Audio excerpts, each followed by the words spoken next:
Welcome बच्चों, एक बार फिर से आप लोगों का स्वागत है इस लेक्चर में।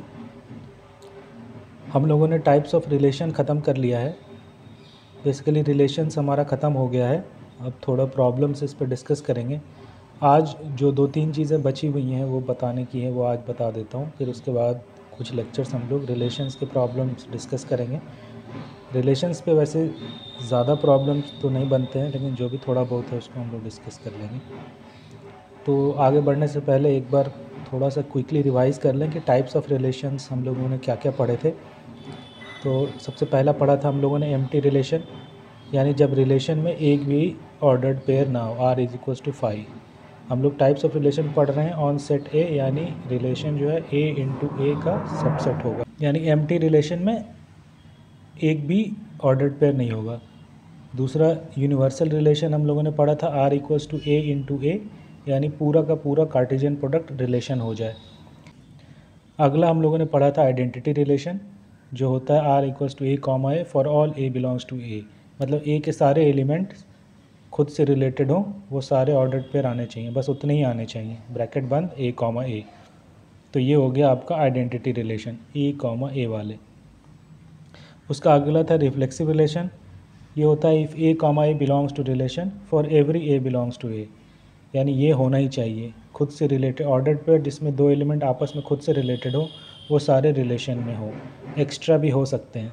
इसीलिए हम लोगों ने पढ़ा था कि identity relation I, all identity relations are reflexive relation, but all reflexive relations are not identity relation, क्योंकि इसमें कुछ एक्स्ट्रा एलिमेंट भी हो सकते हैं। उसके बाद अगला हम लोगों ने पढ़ा था सिमेट्रिक रिलेशन। इसमें यह था कि अगर a कॉमा बी रिलेशन में है तो b कॉमा ए भी रिलेशन में होना चाहिए, यानी उसका उल्टा ordered pair. For all a b, हर एक a b belongs to a, यानी ए के हर एक एलिमेंट के लिए ये कंडीशन चेक करेंगे, और अगर ये ट्रू होता है तो ये भी ट्रू होना पड़ेगा। उसके बाद ट्रांजिटिव रिलेशन, अगर ए बी रिलेशन में है और बी सी रिलेशन में है तो ए सी भी रिलेशन में होना चाहिए, यानी दूसरा और पहला एलिमेंट अगर कॉमन आ गया किसी दो ऑर्डर्ड पेयर के, तो ये ए और सी साथ में होना चाहिए।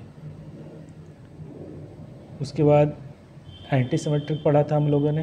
एंटी सिमेट्रिक ये है कि अगर ए बी रिलेशन में बिलोंग करता है और बी ए भी रिलेशन में बिलोंग करता है तो ए इक्वल्स टू बी होना चाहिए, यानी अनइक्वल ऑर्डर्ड पेयर रिलेशन में अगर आए तो सिंगल आना चाहिए ए बी के फॉर्म में, उसका उल्टा नहीं आना चाहिए।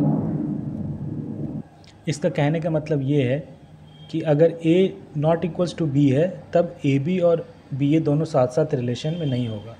ए बी और बी ए जब साथ साथ होगा तो तभी होगा जब ए इक्वल्स टू बी हो। ए सिमेट्रिक रिलेशन पढ़े थे हम लोग। ये सिमेट्रिक का उल्टा होता है कि अगर ए बी रिलेशन में है तो उसका उल्टा opposite B comma a relation में नहीं होना चाहिए, नॉट। उसके बाद नौवां पढ़े थे इररिफ्लेक्सिव रिलेशन। ये रिफ्लेक्सिव रिलेशन का उल्टा है कि इसमें कोई भी ए कॉमा ए रिलेशन में नहीं होना चाहिए। इफ़ नो ए कॉमा ए, यानी खुद से रिलेटेड वाले ऑर्डर्ड पेयर कोई भी नहीं होना चाहिए रिलेशन में, तो ये हो गया इररिफ्लेक्सिव रिलेशन। और एक पढ़े थे इन्वर्स रिलेशन। एक हम अगला हम लोगों ने पढ़ा था इन्वर्स रिलेशन, आर इन्वर्स। ये ए से बी में भी डिफ़ाइन किया जा सकता है, यानी ए से अगर आर ए टू बी है तो आर इन्वर्स बी टू ए हो जाएगा। बाकी सारे टाइप्स ऑफ रिलेशन हम लोगों ने ए पे पढ़ा था, इसमें ए और बी दो अलग अलग भी हो सकते हैं। तो आर इन्वर्स क्या होता है, जस्ट उसका अपोजिट कर देना है, यानी अगर ए बी रिलेशन में था तो आर इन्वर्स में बी कॉमा ए हो जाएगा, यानी आर का डोमेन जो है आर इन्वर्स का रेंज हो जाता है, और आर का जो रेंज है वो आर इन्वर्स का डोमेन हो जाता है, जस्ट अपोजिट। तो ये मोटी मोटी चीज़ें जो मैंने आपको टाइप्स ऑफ रिलेशन में बताई थी वो इतना ही है।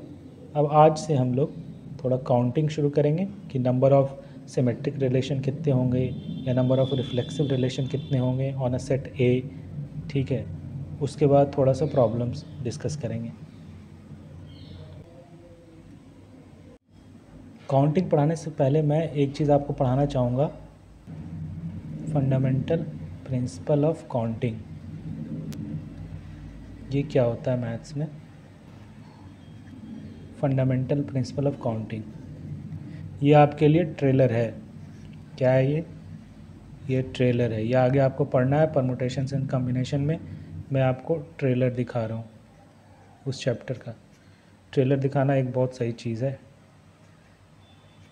हमारे एक टीचर थे, जब मैं आईटी के बाद जिस चीज़ की तैयारी करते हैं उसकी तैयारी कर रहा था, तो हमारे एक टीचर थे, वो अक्सर चीज़ों के ट्रेलर दिखाते रहते थे। जैसे कोई बड़ा सा प्रूफ आने वाला है 2-3 लेक्चर के बाद, या कोई बड़ा सा रिज़ल्ट है जिसको प्रूफ करने में 2-3 छोटे रिज़ल्ट्स यूज़ होते हैं, तो उसका ट्रेलर सर पहले ही दिखा देते थे। पूरा बढ़िया से फार्मूला लिख देते थे और हर फार्मूले में जितने भी वेरिएबल्स हैं सबको अच्छे से एक्सप्लेन कर देते थे। फिर बोलते थे आगे तुम लोग ये पढ़ोगे। और जब 2-3 लेक्चर बाद वो उसका प्रूफ देना होता था या फिर उसका यूज़ होता था प्रूफ में, तो सर डायरेक्ट लिख देते थे कि ये रिज़ल्ट देखो पहले पढ़ाया था ना, और फिर डायरेक्ट यूज़ कर लेते थे, उसका कोई प्रूफ नहीं देते थे। तो लड़के जो है आपस में एक दूसरे को देखते रहते थे, ये क्या हुआ सर, इसका तो प्रूफ आप देने वाले थे, लेकिन कोई कुछ पूछता नहीं था। लेकिन अगर कोई सपोज़ कीजिए नया बच्चा जो ज्वाइन किया है अभी बैच को, उसको आइडिया नहीं है पहले से, तो वो पूछ लेता था सर ये कैसे हुआ। तो जब वो पूछता था तो हम लोग सभी पेन रख देते थे, कॉपी बढ़िया से बंद कर लेते थे, सर भी चौक वॉक छोड़ देते थे। उसके बाद जो देना शुरू करते थे उसको कि तुम ऐसे सवाल करोगे तुम्हारा कभी नहीं होगा, फालतू क्वेश्चन पूछते हो, मूर्ख हो तुम, महामूर्ख हो। इतने सारे प्रूफ्स पढ़ने हैं और ये सब छोटी छोटी चीज़ों पे पढ़े रहोगे तो कभी नहीं निकाल पाओगे। बढ़िया 2-3 मिनट तक उसको सुनाते थे, तो कोई फिर अगली बार से वो भी नहीं पूछता था। तो और इसका मतलब ठीक है, उस समय तो लगता था सर प्रूफ नहीं दे रहे हैं, लेकिन सही है, इतना सिलेबस इतना वास्ट है कि हर चीज़ का प्रूफ देने लगे तो कोर्स कंप्लीट ही ना हो। तो ऐसी छोटी मोटी चीज़ों का प्रूफ आप जाके किताब में देख लीजिए, दिया रहता था। लेकिन ठीक है, वो उस लेवल की चीज़ें थी जहाँ पे बहुत सारी चीज़ें पढ़नी है। लेकिन अभी जेई लेवल पे आपको जो भी चीज़ बताई जाएगी उसका थोड़ा तो प्रूफ या लॉजिक दूंगा कि ऐसा क्यों कर रहे हैं।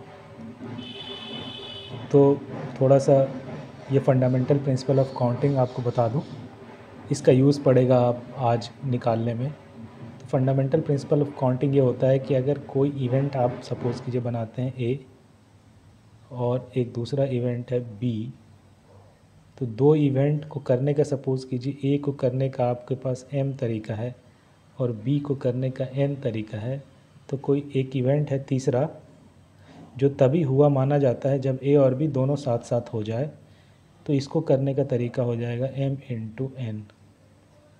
ठीक है ना। इसका बेस्ट एग्जांपल है जो एनसीईआरटी में भी दिया हुआ है कि सपोज़ कीजिए आपके पास पैंट्स जो हैं, आपके पास दो पैंट हैं, एक ब्लैक पैंट है जिसको मैं बी से दिखा रहा हूँ और एक वाइट पैंट है जिसको मैं डब्लू से दिखा रहा हूँ। और शर्ट्स जो हैं वो भी तीन है सपोज़ कीजिए, एक आपके पास चेक शर्ट है जिसको मैं सी से दिखा रहा हूँ, एक वाइट शर्ट, एक सपोज़ कर लीजिए ग्रीन शर्ट है जिसको मैं जी से दिखा रहा हूँ, और एक मैरून शर्ट है। मैरून शर्ट भी अच्छा लगता है। तो ये 3 शर्ट है और ये 2 पैंट है।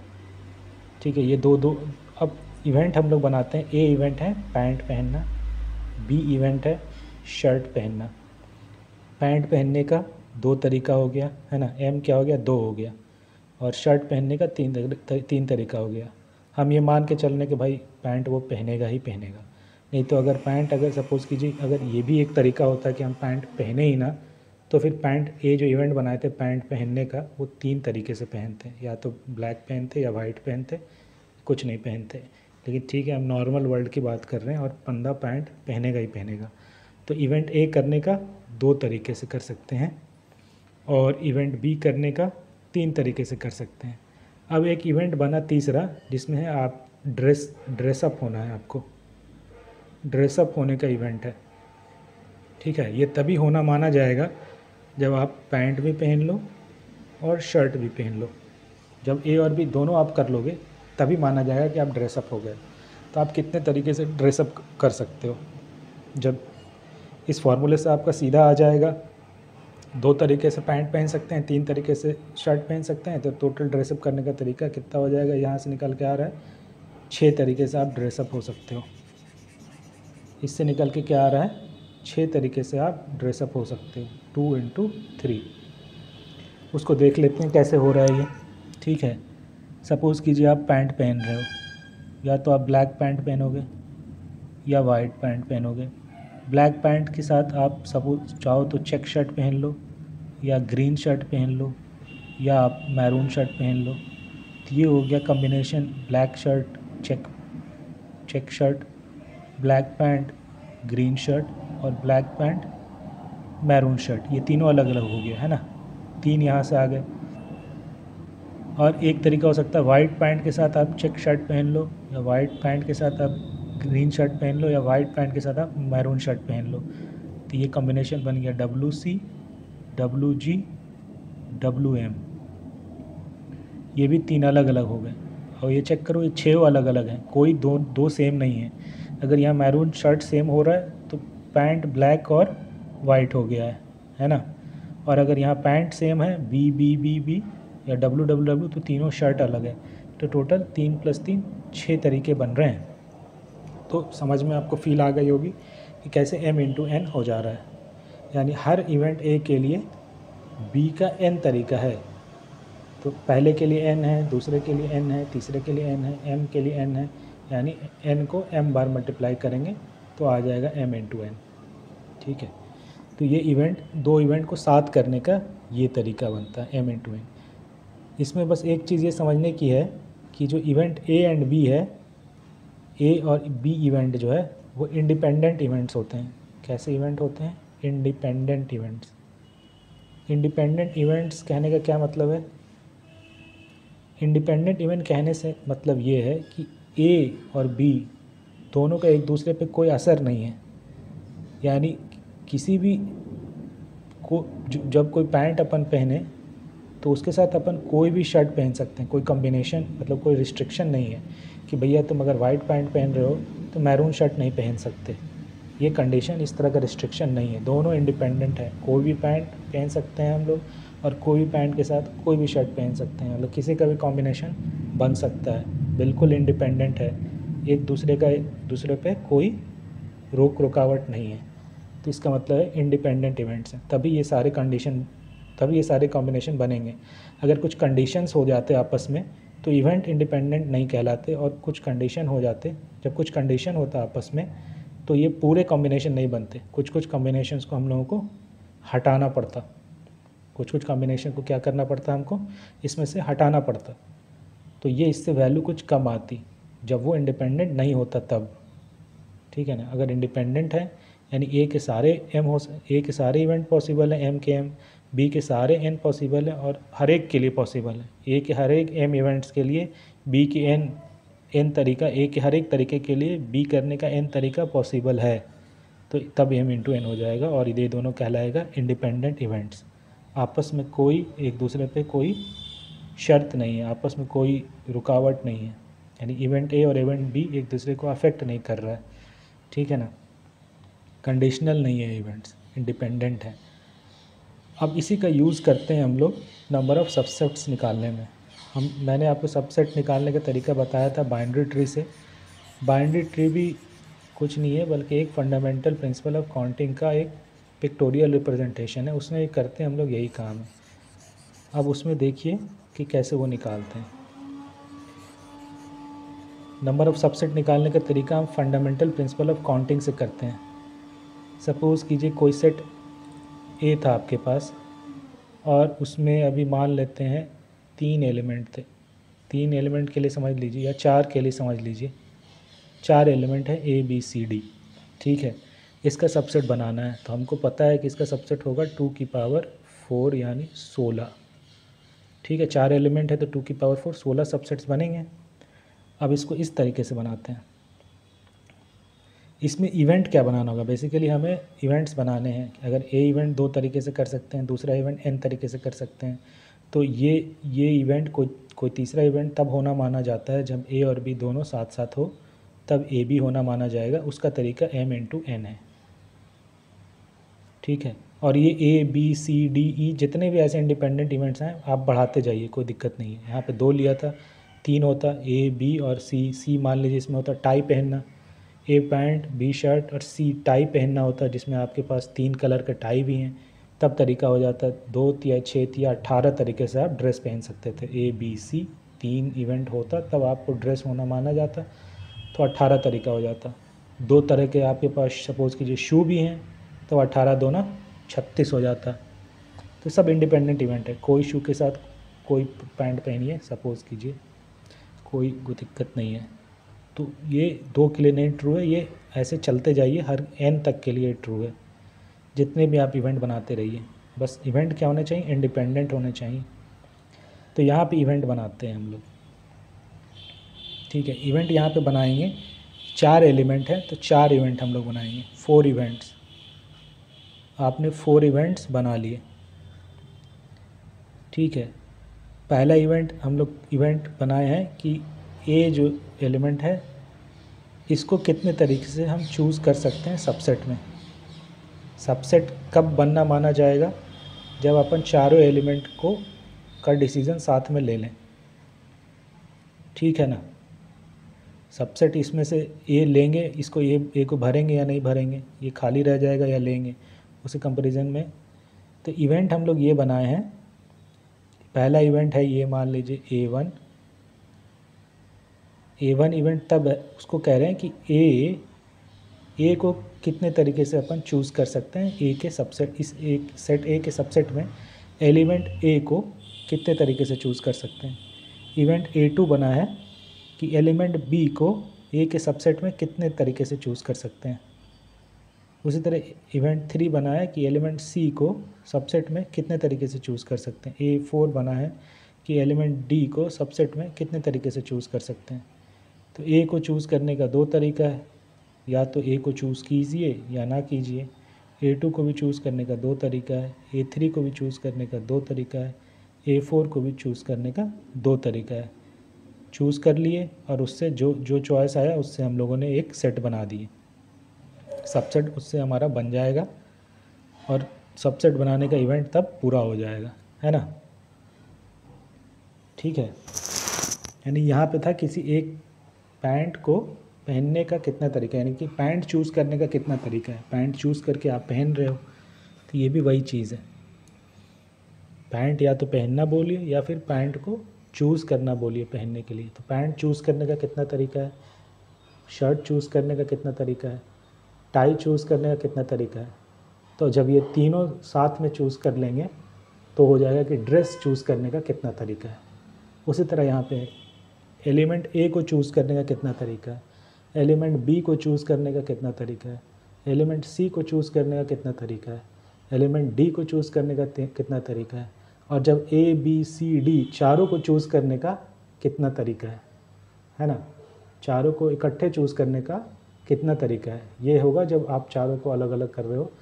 तो ये बन के आएगा कि चारों को चूज़ करने का कितना तरीका है, और वही आपका हो गया चारों क्या है, सेट ए है, यानी सेट ए में से एलिमेंट्स चूज़ करने का कितना तरीका है, वही हो गया सबसेट।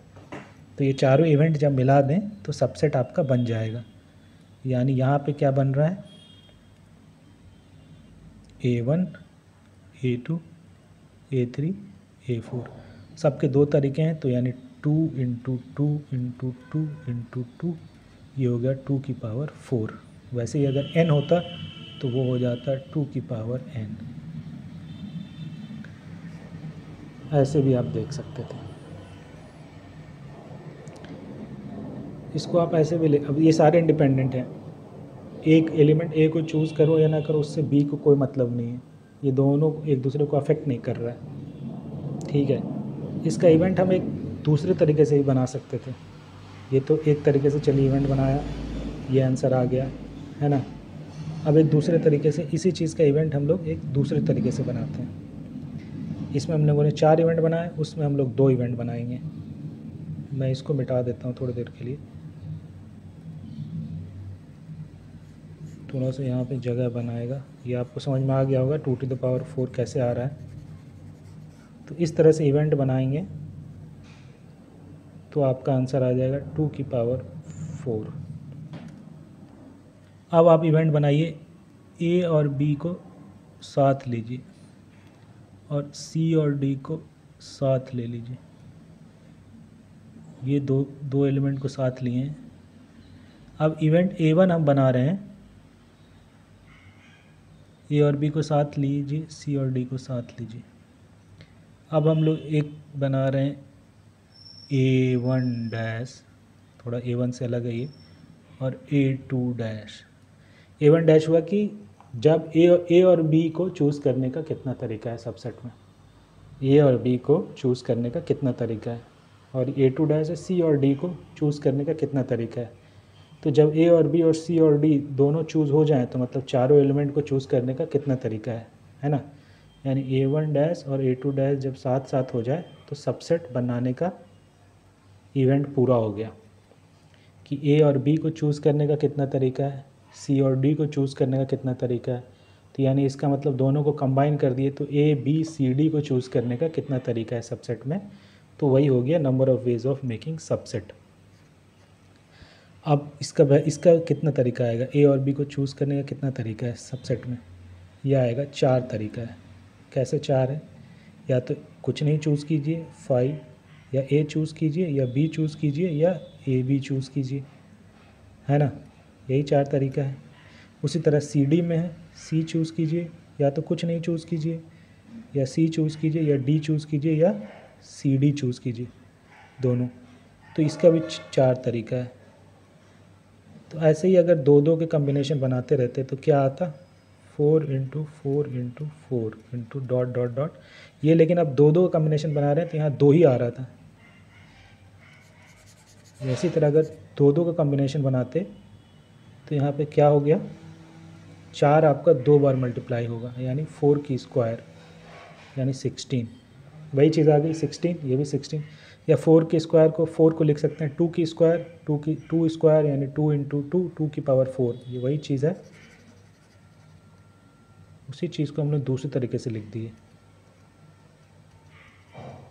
यानी इसी चीज़ को हम लोगों ने इवेंट अलग बना लिया तो अलग तरीके से निकल आया। अब इवेंट हमने ये बना लिया था तो थोड़ा सा कैलकुलेशन करने का तरीका अलग आ गया, लेकिन आंसर सेम आ गया।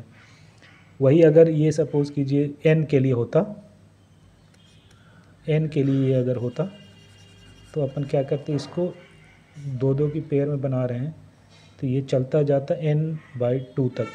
मान लीजिए n इवन था, n अगर इवन था तो टोटल 2 का ग्रुप बनता जाता n/2 तक, और ये हो जाता 4 की पावर n/2, यानी ये 4 है 2 स्क्वायर, उसका पावर n/2, यानी ये कुछ नहीं है बल्कि 2 की पावर n ही है। ठीक है, ठीक है, समझ में आ गया। तो ये आंसर वही आ रहा है, सेम चीज़ आया, लेकिन इसमें देखने का तरीका थोड़ा सा हमारा बदल गया है। देखने का क्या तरीका हो गया, बदल गया। इवेंट हमने अलग बना लिया। ये मैंने दो दो का इवेंट इसलिए बता दिया क्योंकि सिमेट्रिक, वहाँ सिमेट्रिक निकालना होगा, total number of symmetric relation कितने होंगे। तो उसमें हमें 2 का पेयर बना के करना होगा कि ए बी अगर ले रहे हैं और बी ए ले रहे हैं तो ए बी और बी ए, अब क्या है उसमें क्या है, अभी ये सारे इंडिपेंडेंट थे, ए बी सी डी सब इंडिपेंडेंट है, आपस में भी इंडिपेंडेंट है, ए और बी आपस में भी इंडिपेंडेंट है, इसलिए हम लोगों ने यहाँ अलग अलग भी करके रखा था, कोई दिक्कत नहीं है। लेकिन ये इंडिपेंडेंट इवेंट्स आपका जब पूछेगा, थोड़ा सा मैं मिटाता हूँ कि भाई सिमेट्रिक इवेंट्स कितने होंगे निकालो, सिमेट्रिक सबसेट्स कितने बनेंगे या सिमेट्रिक रिलेशन कितने बनेंगे, तो उसमें आपका जो कंडीशन है ना इंडिपेंडेंट इवेंट का, वो कॉम्प्रोमाइज़ हो जा रहा है। अब अगर आप सपोज़ करो आप ए बी चूज़ कर लेते हो तो ये डिटरमाइन कर रहा है कि भाई बी ए को चूज़ करना ही पड़ेगा सिमेट्रिक के लिए। तो अब इंडिपेंडेंट नहीं रहा, 2 एलिमेंट थे, एक एलिमेंट एक ऑर्डर्ड पेयर ये था आपको ए इंटू ए में, इसी का सबसेट अब बनाना है आपको टोटल नंबर ऑफ़ रिलेशन के लिए। तो ए कॉमा बी भी ए इंटू ए में है, बी कॉमा ए भी ए इंटू ए में है। अब ये दोनों अलग अलग इंडिपेंडेंट नहीं रहा है, अब ये कंडीशन अब ट्रू नहीं हो रही है, तो ये फार्मूला हम सीधा सीधे लगा नहीं सकते हैं। तो या तो इसको अलग अलग कैलकुलेट कर लीजिए इंडिपेंडेंट वाले को, या इस दोनों को एक इवेंट मान लीजिए। ए बी और बी ए को साथ साथ चूज़ करना है। तो ए बी और बी ए में से सबसेट बनाने का कितना तरीका है, या ए बी और बी ए को चूज़ करने का कितना तरीका है सबसेट में। अब ये पेयर सिमेट्रिक के लिए, ये पेयर और सी डी पेयर, ये दोनों आपस में इंडिपेंडेंट है। ए बी बी ए होगा नहीं होगा उससे सी डी डी सी को कोई मतलब नहीं है, या ए सी सी ए को कोई मतलब नहीं है। तो इस तरह से इंडिपेंडेंट इवेंट बनते जाएंगे। तो इंडिपेंडेंट इवेंट बन जाएंगे तो आप आपस में मल्टीप्लाई कर लीजिए। अब इसका ए बी में जो अभी 4 तरीका आ रहा था, फाई ए बी, सिमेट्रिक के लिए ये 4 के बदले 2 बच जाएगा। अगर ए ले रहे हो यानी पहला ले रहे हो तो दूसरा लेना ही पड़ेगा, यानी सिर्फ इसी को ले सकते हो आप। इतना एक तरीका ये आ रहा है। इकट्ठे ए सिर्फ एक नहीं ले सकते, सिर्फ बी नहीं ले सकते, क्योंकि सिर्फ ए बी ले लोगे तो उसका उल्टा भी होना चाहिए, वो नहीं हो रहा है तो सिमेट्रिक नहीं होगा। और अगर बी ए ले लोगे तो ए बी भी लेना पड़ेगा। तो सिंगल वाले ख़त्म हो गए। या तो फिर कुछ ना लो, या तो फिर आप कुछ भी ना लो। तो अब 4 में से सिर्फ सिमेट्रिक में क्या बचे, 2 ही तरीके बच रहे हैं। यानी दो एलिमेंट से चूज़ करने का अगर नॉर्मल केस में 4 तरीके थे, तो सिमेट्रिक में वही घट के क्या हो जा रहा है, सिमेट्रिक के लिए ये हो जा रहा है 2 फॉर सिमेट्रिक। ये क्यों हो गया, क्योंकि अब ये इंडिपेंडेंट नहीं रहा है, कंडीशनल हो गया है, इसलिए घट गया तरीका, 4 से 2 हो गया। तो ये फार्मूला लगाने के लिए हमने इसको साथ ले लिया। अब ये दोनों आपस में इंडिपेंडेंट है, तो 2 इंटू 2 इंटू 2 आप मल्टीप्लाई करते रहो, और ऐसे जितने पेयर्स आएंगे उतनी बार वो मल्टीप्लाई होगा। तो ये हम लोग आगे अभी कैलकुलेट करेंगे। आज के लिए बस इतना ही बच्चों, अगले लेक्चर में हम लोग फिर मिलेंगे।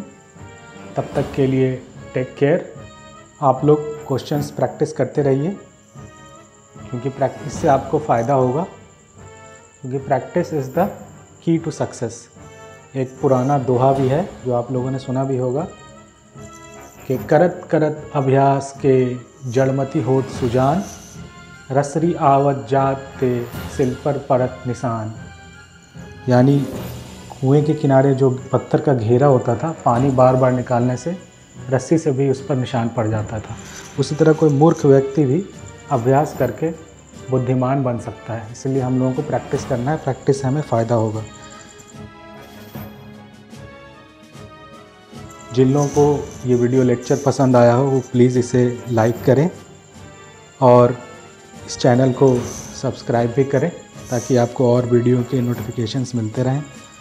और इस चैनल को आप अपने दोस्तों के साथ शेयर भी करें, ताकि वो भी इससे लाभ उठा सकें। Take care and thank you.